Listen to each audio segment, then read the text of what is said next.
मी स्वतः आलतो. मी परवा दिवशी पण स्वतः आलो होतो की तपास कुठपर्यंत चालू आहे, काय फॉलोअप घ्यायचं आहे माझ्यासाठी, मी काय करू शकतो आहे, किंवा समजा त्यांनी काय काय केलेलं आहे सगळं ते मांडण्यासाठी मी परवा पण स्वतःहून आलो होतो, आत्ता पण आलो होतो. मला कोणीही बोलवलं नाही किंवा काही नाही. माझ्या जे काही रिक्वायरमेंट आहेत तपासण्यामध्ये मला असं वाटू नाही की मला ही माहिती नाही, त्यासाठी मी आलो होतो स्वतःहून आणि फॉलोअप घेतो आहे मी की कुठपर्यंत काम आलं आहे.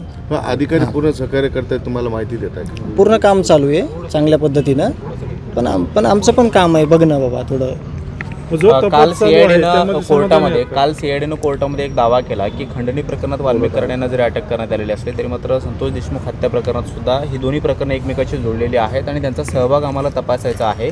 तपास अधिकाऱ्यांशी भेटल्यानंतर त्यांनी तुम्हाला काय सांगितलेलं आहे? ह्याबद्दल नाही चौकशी झाली, पण त्यांनी जे काही तपास केलेला आहे त्यांना काही आढळून आलं असेल म्हणून त्यांनी प्रतिक्रिया व्यक्त केली किंवा त्यांनी मांडला मुद्दा. आम्हाला त्यांच्याविषयी त्यांनी काही सांगितलेलं नाही. हत्या प्रकरणाच्या संपूर्ण सखोल चौकशीसाठी राज्य सरकारने SITची स्थापना केली आहे, जी मुख्यमंत्र्यांनी आधी जाहीर हां जे त्यांनी सभागृहात सांगितलं होतं ती SITची स्थापना झाली, तुम्हीच सांगितलं मला आत्ता. तर आम्ही त्याच्यात कुठले अधिकारी आहेत, कशा पद्धतीनं त्याचं काम असेल त्याची आम्ही माहिती घेऊ. आत्तापर्यंत सीआयडीनं जो तपास केला आहे किंवा वाल्मिक यांची अटकेची कारवाई असेल ती शरण जरी आले असेल तरी अटक करून पुढची जी काही प्रक्रिया आहे सीआयडीकडून सुरू आहे त्यावरती तुम्ही समाधानी आहात? हे आरोपी ज्यावेळेस येतील राहिलेले आरोपी आणि सहआरोपी, मग त्यावेळेस मी तुम्हाला सगळ्यांना विशेष म्हणजे समोर तुम्हाला बोलून मी सांगेल या सगळ्या प्रक्रियेवर की कितीपत समाधान झालं आहे किंवा काय विषय.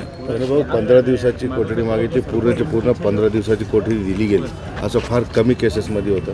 काय वाटतं तुम्हाला? जे तपास चालू आहे CID मार्फत सगळ्या डिपार्टमेंटमार्फत ते त्यांच्या तपासात त्यांनी जे म्हणजे विटनेस असतील काही किंवा सगळे लागेदोरे असतील त्यावर त्यांनी कोर्टाने त्याचा विचार केला असेल ह्यांच्या सगळ्या ह्याच्यावर, म्हणून ते तसं पुढं आलेलं आहे.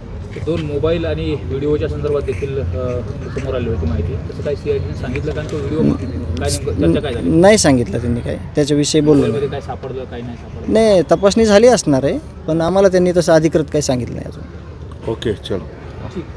थँक्यू.